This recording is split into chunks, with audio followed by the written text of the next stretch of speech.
Nalgonda DCC అధ్యక్షుడి ఎంపికపై మంత్రి కోమటిరెడ్డి వెంకటరెడ్డి అసంతృప్తి వ్యక్తం చేశారు. తన అసంతృప్తి వ్యక్తం చేస్తూ సీఎం రేవంత్ రెడ్డికి లేఖ రాశారు. డీసీసీ అధ్యక్షుడిగా ఎన్నికైన పున్నా కైలాష్ తనపై తన కుటుంబంపై అసభ్య పదజాలంతో దూషించాడని లేఖలో పేర్కొన్నారు. డీసీసీ అధ్యక్షుడి పదవికి పున్నా కైలాష్ అర్హుడు కాదని స్పష్టం చేశారు కోమటిరెడ్డి వెంకటరెడ్డి.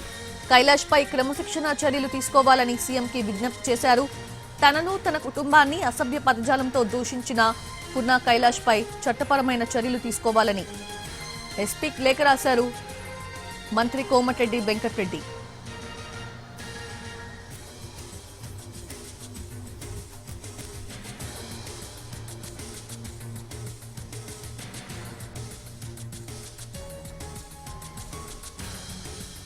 నల్గొండ డీసీసీ అధ్యక్షుడి ఎంపికపై మంత్రి కోమటిరెడ్డి వెంకటరెడ్డి అసంతృప్తి వ్యక్తం చేశారు.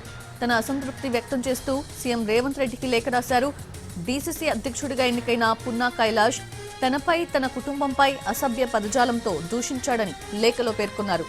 డీసీసీ అధ్యక్షుడి పదవికి పున్నా కైలాష్ అర్హుడు కాదని స్పష్టం చేశారు కోమటిరెడ్డి వెంకటరెడ్డి.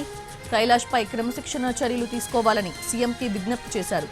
తనను తన కుటుంబాన్ని అసభ్య పదజాలంతో దూషించిన పున్నా కైలాష్ పై చట్టపరమైన చర్యలు తీసుకోవాలని ఎస్పీకి లేఖ రాశారు మంత్రి.